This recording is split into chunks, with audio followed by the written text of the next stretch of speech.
My name's Mike Murphy. I'm a filmmaker in from Los Angeles. We're covering an issue called geoengineering.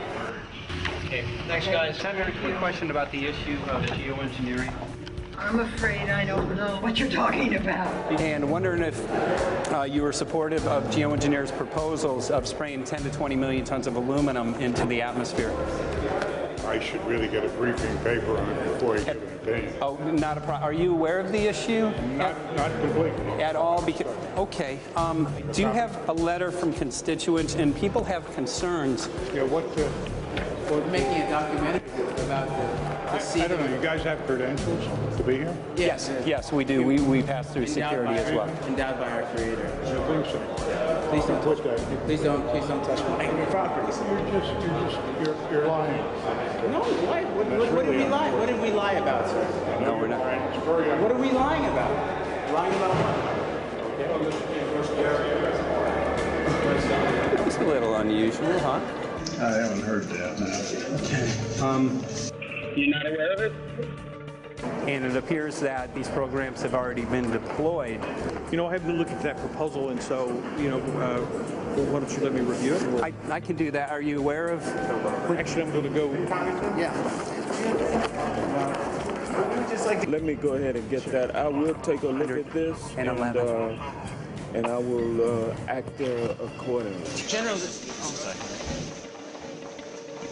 this program, this openly covert program of the aerosol spraying, stratospheric aerosol spraying, geoengineering, using tons of aluminum, spraying it up in the sky. I have no idea what you're talking about. Okay. Commonly called chemtrails, sir. When you were the head of NEMA, did you see the aerosol trails? Mike Murphy, filmmaker in Los Angeles. Hi, sir. And we're covering an issue called geoengineering, and wanted to know if you're supportive of geoengineers' proposals.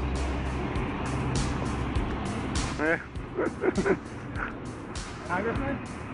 Hey, Congressman. I'm wondering if you're supportive of geoengineers' proposals, which is dumping 10 to 20 million tons of aluminum into the atmosphere. I'm familiar with that. Pardon? I'm familiar with the Okay. Can you make an appointment for my office? I'm not supportive. I haven't looked at it close, so I don't. Have you heard of the issue? Because it's becoming mainstream in public, and there are actually congressional committees which are being formed to talk about these programs. Mm-hmm. Yeah. Well, I think when we drop anything into the atmosphere, we should know prior to the effect of that, right?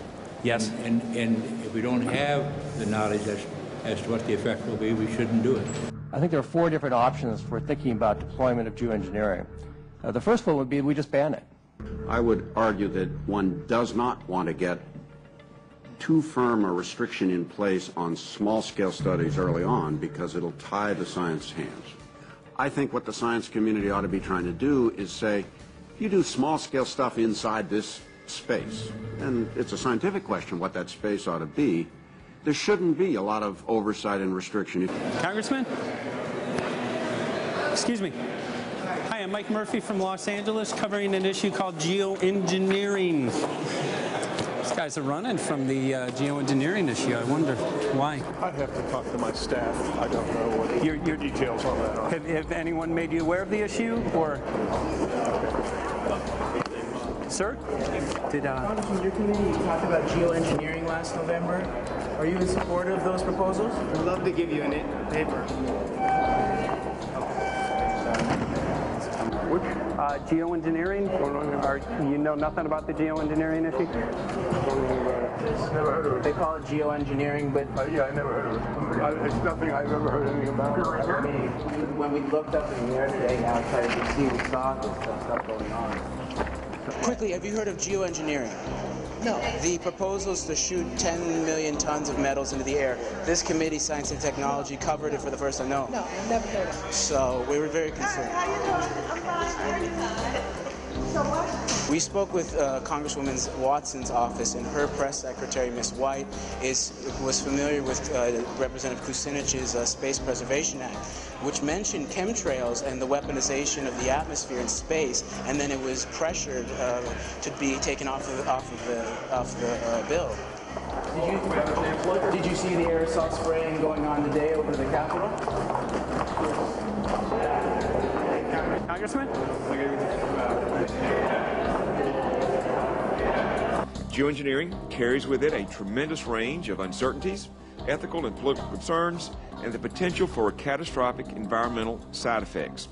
He's not one to do interviews very often, not as we usually really pressure him into it. Okay. So don't, all that is, don't hold your breath. As chairman of the Committee of Jurisdiction, I feel a responsibility to begin a public dialogue and develop a record on geoengineering. We want to know if you're supportive of their measures by spraying 10 to 20 million tons of aluminum into the atmosphere? No, I think we need to have more research. Okay.